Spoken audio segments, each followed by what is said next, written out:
कहो सिंजेंटा में आप सबको खुश आमदीद।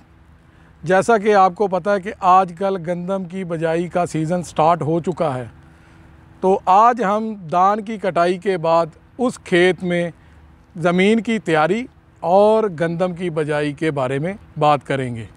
धान की कटाई के बाद उस ज़मीन में आप गंदम की बजाई दो तरीक़ों से कर सकते हैं। एक तरीका छट्टे वाला है और दूसरा ज़ीरो ड्रिल वाला है। अगर आपको खेत में बत्तर कम नज़र आ रहा है तो फिर उसकी ज़मीन की तैयारी करेंगे। उसका तरीक़ाकार ये है कि पहले आप एक दफ़ा ज़मीन को रूटावेट करेंगे या फिर दो दफ़ा उसमें डिस्क चलाएं और उसके बाद एक दफ़ा हल और सुहागा चलाकर आप उसमें गंदम का छट्टा दे दें।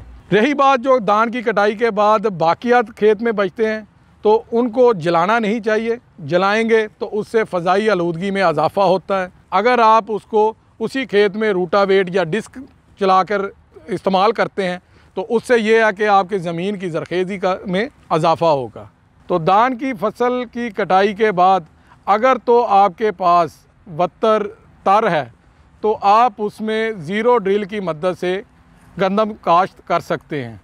इसका फ़ायदा ये होगा कि एक तो ज़मीन की तैयारी में जो अखराजात लगते हैं उसकी बचत होगी और दूसरा ये कि आपका जो टाइम का ज़िया है वो बच जाएगा और आप अपनी गंदम की काश्त जो है वो टाइम से कर सकते हैं। गंदम की काश्त के लिए आपने बीज की जो शरह मकदार है वो 50 किलोग्राम फ़ी एकड़ के हिसाब से इस्तेमाल करनी है। ये दो तरीक़ाकार हैं जिसकी मदद से आप अपने खेत में गंदम की बजाई कर सकते हैं।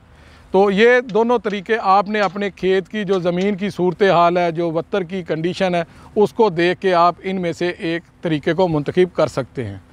शुक्रिया।